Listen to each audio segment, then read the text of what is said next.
उस समय गुड़गांव का नामदान संचालक था डॉक्टर संदीप शर्मा। जानते होंगे, जो गुड़गांव के भाई हैं सब जानते हैं।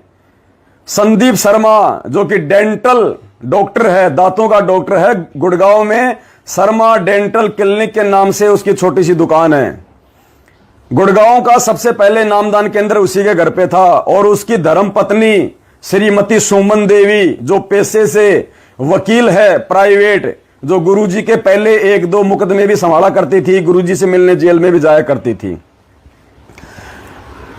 2016 में नामदान केंद्र अपने घर पे होने के बावजूद वो डॉक्टर संदीप शर्मा महेंद्र भगोड़े का बिल्कुल एंटी, बिल्कुल विपरीत, दोनों मियां बीबी उसके खिलाफ।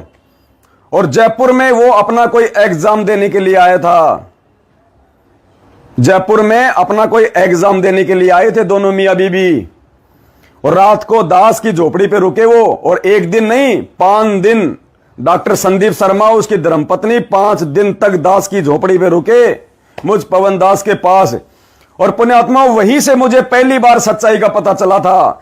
हकीकत में गुरुजी की बेटी क्या सोचती है गुरुजी के बारे में, गुरुजी का भाई क्या सोचता है, मुझे डॉक्टर संदीप शर्मा ने मंजू की ऑडियो तक सुनाई थी।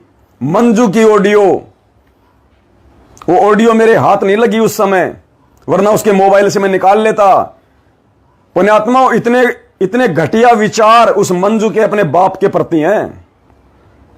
उस महेंद्र भगोड़े की औरत के विचार, वो मंजू खुद कह रही थी ऑडियो में, महेंद्र भगोड़े की औरत के इतने घटिया विचार गुरुजी के लिए।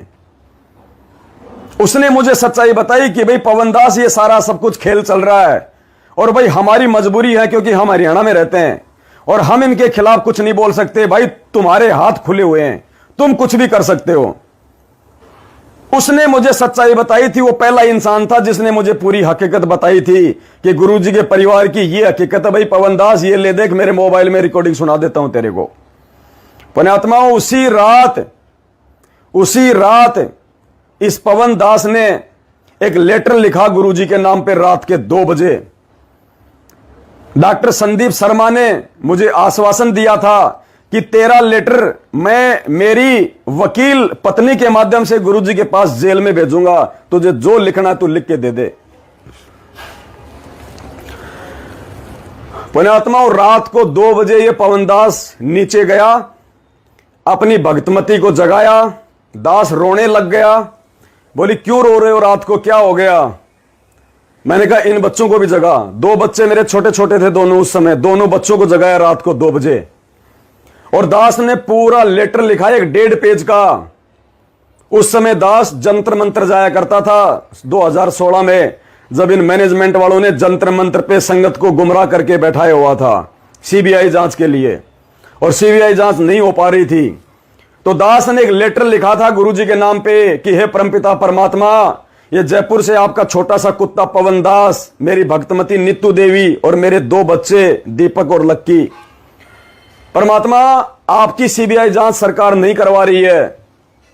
और परमात्मा, जब तक सरकार का ध्यान आकर्षित नहीं किया जाएगा, वो आपकी सीबीआई जांच पे ध्यान नहीं देगी, क्योंकि उस समय तक मुझे सच्चाई का नहीं पता था। तो दास ने उस लेटर में लिखा कि हे गुरुदेव, आप अपने इस नीच पवन दास के परिवार पे दया बख्शो परमात्मा। ये दास सरकार का ध्यान आकर्षित करने के लिए, ताकि आपकी सीबीआई जांच हो। मैं अब की बार मेरे परिवार को लेके जंतर मंत्र पे जाऊंगा, और मैं कहीं से भी, मैं एक देसी कट्टे का, मैं एक बंदूक का, जो रिवॉल्वर आती है, जो पिस्तौल आती है, कहीं से भी मैं एक छोटी सी पिस्तौल का जुगाड़ करूंगा, चाहे मेरे को लाख रुपए में क्यों ना मिले। हालांकि मैंने जीवन में कभी गिलोल भी नहीं खरीदी, लेकिन उस समय दास ने उस लेटर में लिखा कि परमात्मा, मैं एक रिवॉल्वर खरीदूंगा, रिवॉल्वर। और अपने परिवार के साथ में गुरुजी, मैं जंतर मंत्र पे लाखों भक्तों के सामने और पुलिस वालों के सामने स्टेज पे सबसे पहले मैं भाषण दूंगा कि ये सरकार मेरे गुरुदेव की सीबीआई जांच करवाए, मेरे गुरुदेव निर्दोष हैं, उनको बाहर रिहा किया जाए। और यदि सरकार मेरी बात पे ध्यान नहीं देती है, तो उसी समय मैं सपरिवार सबसे पहले अपने दोनों बच्चों को गोली मारूंगा, वही स्टेज पे सबके सामने, मीडिया के सामने। अपनी पत्नी को गोली मारूंगा और फिर अपने आप को गोली मार के मैं वहीं समाप्त कर दूंगा गुरुजी। और मैंने मेरी भक्तमती से कहा कि बोल तू तैयार है कि नहीं है। बोले गुरुजी के लिए तो जान हाजिर है, ये बात कोई पूछने की थोड़ी है। पूछने का मतलब आपने मेरे ऊपर शंका कर ली। दोनों बच्चे मेरे रात को 2 बजे आंखें मसल के बैठे थे। बोले क्या हुआ पापा जी। मैंने कहा बेटा ऐसी बात है। बोलो क्यों रो रहे हो आप। मैंने कहा बेटा ऐसी बात है, परमात्मा के लिए जान देने का समय है और ये मौका बेटा हमारे को बार बार नहीं मिलेगा। भगवान धरती पे है, पार होने का समय है। दोनों बच्चों ने कहा कि ठीक है पापा जी, जैसा आप और मम्मी जो करो हमारे को फाइनल है। उस लेटर के अंदर पुण्यात्मा वो साक्षी है, वो डॉक्टर संदीप। ये दास अगर झूठ बोले तो परमात्मा मेरा धरती से मेरा नामो निशान खो दे मेरा। वो लेटर आज भी पुण्यात्मा दास के पास में सुरक्षित रखा हुआ है। मैंने डॉक्टर संदीप को ऊपर जाके मेरे बच्चों की सहमति लेके उसी दिन अपने आप को जीवित मार के परमात्मा के चरणों में कि परमात्मा आज के बाद आपके दास का जीवन नहीं है। आज के बाद परमात्मा इस दास दुनिया में जिंदा नहीं है। इस दास का शरीर अगर काम आ जाए तो परमात्मा काम में ले लेना। ये दास उस डॉक्टर संदीप को जाके, वो संदीप डॉक्टर आज भी जीवित है, वो मरा नहीं है। हालांकि मैनेजमेंट का चापलूस बना हुआ है, सारी हकीकत का उसको पता है। ऊपर जाके वो लेटर मैंने उसको दिया, उसने लेटर को पूरा पढ़ा और कहा कि पवन दास मैं तेरा लेटर गुरुजी के पास में पहुंचाऊंगा। उसने मेरे साथ में धोखा किया। वो गुरुजी के पास में वो लेटर नहीं पहुंचाने वाला था। वो मेरे को मैनेजमेंट के खिलाफ भड़काने के लिए और अपनी रंजिश का बदला निकलवाने के लिए आया था कि मैं तो मैनेजमेंट के सामने खड़ा हो नहीं सकता, मेरी तो इतनी औकात है नहीं, इस पवन दास को मैनेजमेंट के खिलाफ मैं जो है खड़ा कर दूं। और हकीकत भी थी ये बात, मैनेजमेंट था भी उसी लायक। उसको मैंने लेटर दिया, सुबह उसने मुझे वापस लेटर दे दिया। लेकिन पुण्यात्मा उसी रात जब इस दास ने वो लेटर डॉक्टर संदीप को दिया और दास वहीं डॉक्टर संदीप के पास में रात को अपने गुरुजी को याद करके कि परमात्मा ये दास आपके चरण कमलों में समर्पित है। परमात्मा मुझे आप चाहिए, मुझे भगवान चाहिए, ये प्राण परमेश्वर आपके हाथ में है, आप कब दे दोगे कब छीन लोगे। और ये तो वैसे भी मरना है परमात्मा, आज नहीं तो मैं कल मरूंगा और आपके लिए मर गया तो मेरा जीवन धन्य, नहीं तो परमात्मा ये काल मुझे पता नहीं कब और कहां ये कुत्ते की मौत मारेगा। आप ही की वाणी है परमात्मा की, कहां जन्मे कहां पाले पोसे कहां लड़ाई लाड, ना जाने इस देही के कहां खिंडेंगे हाड, पता नहीं कहां मारेगा मुझे ये। तो आपके चरणों में मरूंगा तो कम से कम ठीक ठिकाने तो जाऊंगा। पुण्यात्माओं भगवान धरती पे है परमात्मा। उसी रात परमात्मा ने सौपन में, पुण्यात्माओं दास सौपन नहीं कह सकता उसको, वो हकीकत। दास को नींद आ गई, दास सो गया। और पुण्यात्माओं सौपन में मैं उसको सौपन नहीं कह सकता, क्योंकि जब मेरी नींद खुली, पुण्यात्मा विचार करना, ऐसे सौपन लाखों करोड़ों में किसी व्यक्ति को अपने गुरुजी के लिए आते हैं।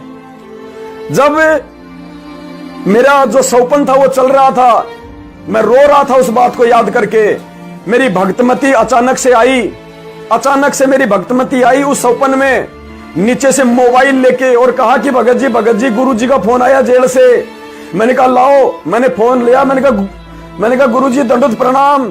गुरुजी ने आशीर्वाद दिया कि बेटा कैसा है। मैंने गुरुजी ठीक हूं, आपकी दया है परमात्मा। मैंने कहा गुरुजी मैंने आपके नाम पे एक लेटर लिखा है परमात्मा, आप उस पे ठप्पा मार देना, मुझे वो काम करना ही करना है।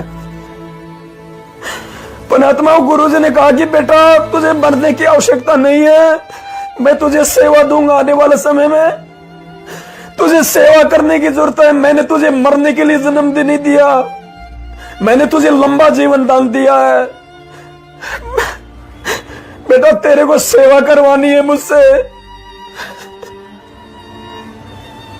और बेटा तेरी ये अर्जी मेरे पास में आ चुकी है, तेरा लेटर मेरे पास में आ गया है। उसी समय परमात्मा से बातें करते करते दास रोने लग गया। और जैसे ही दास की आंखें खुली, पुण्यात्मा मेरे आंसू वैसे ही चल रहे थे सपन में।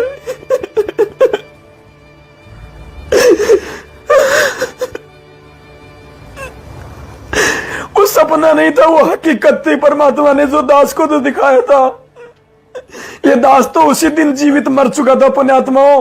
ये दास का जीवन नहीं था उसके बाद में, उसके बाद का जीवन परमात्मा ने अपनी सेवा के लिए इस दास को दिया है।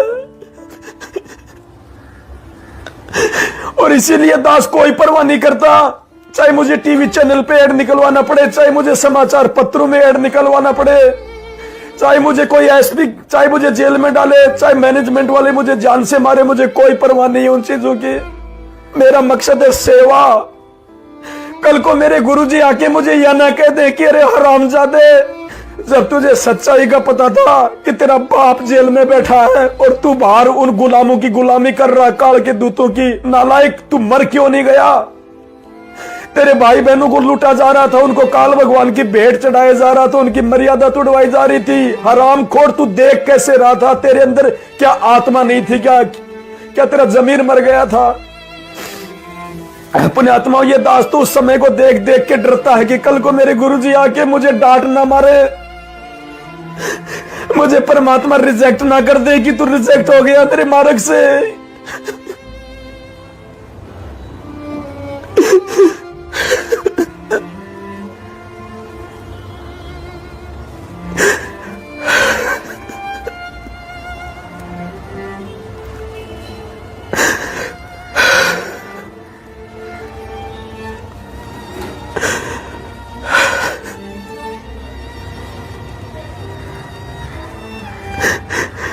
भाई को साथ दे ना दे मुझे कोई परवाह नहीं है, मुझे अकेले ने भक्ति करनी है, मुझे अकेले ने पार होना है। ना मेरे साथ कोई आया था, ना मुझे मेरे साथ कोई जाएगा, लेकिन मुझे गुरुजी ने इतना समझा दिया कि बेटा तेरी सेवा और तेरी भक्ति के बलबूते पे तू पार होगा, संगत के साथ में पार नहीं होगा।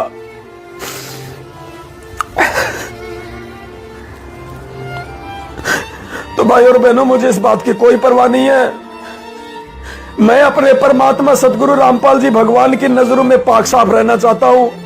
मुझे मैनेजमेंट की नजरों में पाक साफ नहीं रहना, मुझे संगत की नजरों में पाक साफ नहीं रहना, मुझे किसी भगत की नजरों में पाक साफ नहीं रहना। चाहे कोई मुझे ठग कहे, चाहे कोई मुझे लुटेरा कहे, चाहे कोई मुझे चोर कहे, चाहे मुझे कोई कुछ भी कहे, मैं सदगुरु रामपाल जी भगवान की नजरों में पाक साफ रहना चाहता हूं। और जो हकीकत मैंने देखी है बरवाला कांड में, ये दास था वहां पे, कमांडो बना हुआ था इन दुष्टों की उस गंदी हरकत के चलते। मैंने वहां हकीकत मेरी आंखों से देखा है और मेरे भगवान के वचन मेरे लिए सर्वोपरि है। मेरे गुरुजी के वचनों से बढ़ के मेरे लिए कुछ नहीं है दुनिया में कि बेटा ये मैनेजमेंट मेरा नहीं है, इसको मैंने रिजेक्ट कर दिया है। मैं अपने भगवान पे चलने वाला हूं।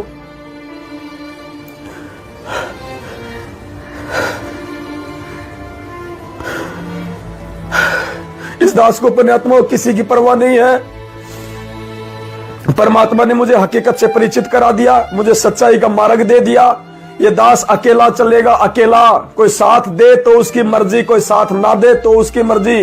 ये दास अकेला था, अकेला है और अकेला रहेगा और अकेला इस मार्ग पे चलेगा। इस दास के पास में संसार की सुप्रीम पावर मेरा गुरुदेव भगवान मेरे पीठ पीछे रहता हमेशा। मेरा बाल बाका नहीं होने देता मेरा परमात्मा। और इस परमात्मा के लिए तो अगर मैं बलि भी चढ़ जाऊं, मंसूर ने तो क्या कुर्बानी दी थी परमात्मा। अगर आपके बच्चे का अगर खून का कतरा भी अगर बहा दिया जाए तो भी परमात्मा मेरा सौभाग्य होगा। लेकिन परमात्मा इसी जन्म में मोक्ष चाहिए, इसी जन्म में, आगे की उम्मीद नहीं है परमात्मा। आज बड़ी मुश्किल से आपका ज्ञान समझ में आया है, आप भगवान है ये समझ में आया है। पता नहीं आगे के जन्म में परमात्मा ये ज्ञान समझ में आएगा कि नहीं आएगा, ये इतनी हकीकत और सच्चाई समझ में आएगी या नहीं आएगी। ये कुत्ता, ये कायर प्राणी इतना संघर्ष कर पाएगा या नहीं पर कर पाएगा किसी जन्म में। यदि आज पार नहीं हुआ तो मेरी सारी मेहनत निष्फल चली जाएगी।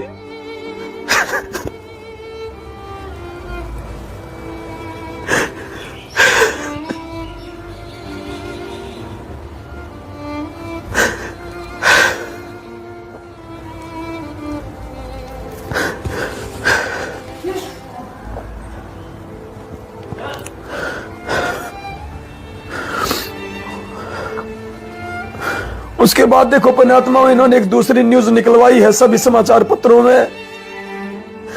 ये बौखला चुके हैं पुण्यात्माओं। अब आप लोग डर के मत बैठो, अपने हाथों में चूड़ियां पहन के मत बैठो, आप रह जाओगे यहाँ पे। हमारी यही परीक्षा चल रही है वर्तमान में, सिर्फ यही परीक्षा है कि हम सच को जान के सच का साथ देते हैं या आंख बंद करके हम लोग झूठ का साथ देते हैं। वो सत्यवादी परमात्मा झूठ के साथ नहीं है, झूठों के साथ नहीं है, वो सच के साथ है। उसके बाद इन्होंने अखबार में एक दूसरी सूचना निकलवाई है सार्वजनिक तौर पे। ये पूरी तरह से बौखला चुके हैं पुण्यात्माओं, और अब इन्होंने अखबार में ऐड जाने से रोका है। पुण्यात्माओं, घर घर में, हरियाणा के गांव गांव में, घर घर में अगर कोई साथ ना दे तो ना दे, ये पवन दास अकेला जा जाके, चाहे रातों को जाना पड़े दास को छुप छुप के, हर एक घर में, हर एक गांव में ये दास परमात्मा की दया से जो मैटर उस अखबार में आना था उसकी एक छोटी सी पुस्तक छपवा के घर घर में फेंक के आएगा। गांव गांव में वो पुस्तक हम पहुंचाएंगे। कोई साथ दे तो बहुत अच्छी बात है मेरे भगत भाई बहन। इन्होंने एक सार्वजनिक सूचना निकलवाई है, आप जी देखिएगा ये कितनी बुरी तरह से बौखला चुके हैं।